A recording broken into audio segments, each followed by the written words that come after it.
اور اس کی پراسراریت کی ایک اور وجہ بھی یہ ہے کہ ماڈرن سائنسی دور کے اندر بہت سارے سائنٹسٹ نے یہ بات طے کر دی ہے کہ ان لے لائنس کے اوپر صرف پرندے ہی نہیں یا کوئی دوسری مخلوقیں نہیں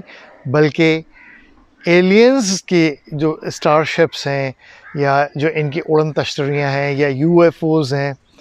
یہ بھی انہی لے لائنس کے اوپر بہت تیزی سے موو کرتی ہیں، سفر کرتی ہیں. اور یہ بات اس وقت بہت سارے آپ کو ویڈیو پروگرامز میں مل جائیں گے. اور ماڈرن سائنس میں اس کو کائناتی راستے بھی کہا گیا ہے، یونیورسل پاتھ ویز، جو کہ انٹر کنیکٹڈ ہوتے ہیں اس دنیا سے باہر. اور اس کو اگر ہم ایک دوسرے زاویے سے دیکھیں تو ہمیں یہ چیز نظر آتی ہے کہ زیادہ تر یہ تمام انٹرسیکشن، یہ تمام معاملہ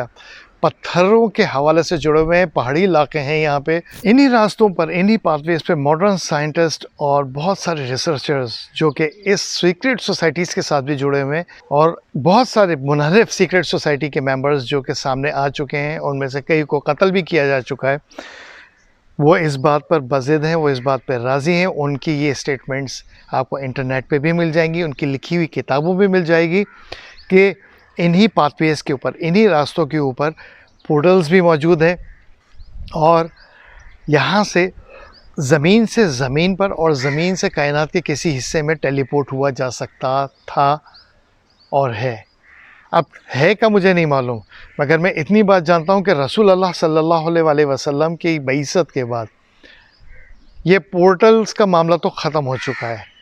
فی الحال ٹیمپرری طور پہ روک دیا گیا ہے. یہ دجال کے خروج کے وقت دوبارہ کھولا جائے گا، جو جتنی میری نالج ہے، جتنا میں اس پہ ریسرچ کر رہا ہوں. کیونکہ یہ پاتھ ویز، یہ کائناتی راستے جنہیں حضرت ادریس علیہ السلام سے پہلے سے ہی کھولا گیا تھا، اور اس کے اوپر حضرت ادریس علیہ السلام کے بعد کے زمانے میں بھی اس کے اوپر بڑا کام ہوا ہے. اور ہوتے یہ تمام معاملہ رسول اللہ صلی اللہ علیہ وسلم کے بعثت کے بعد،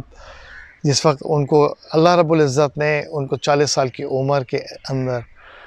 نبوت اور رسالت عطا فرمائی تھی، تب ان کے دروازے روک دیے گئے تھے، اور جناتوں کو بھی آسمانوں پہ کان لگا کر سننے کی اجازت ختم ہو گئی تھی، جو کہ اللہ تعالیٰ کی طرف سے خاموشی سے دی گئی تھی. مگر بعد میں ان کے اوپر جو شوٹنگ سٹارز ہوتے ہیں، جو قرآن پاک میں اللہ رب العزت نے بڑے واضح انداز میں فرما دیا ہے کہ ان کے اوپر ہم پتھر مارتے ہیں. بیسکلی جو اس کائنات کے آسمان کے اندر بہت سارے دروازے ہیں جو اس وقت ہمیں نظر نہیں آ رہے، وہ ہم جب قیامت کے دن ہم دوبارہ قبروں سے اٹھیں گے تب ہمیں وہ نظر آئیں گے دروازے.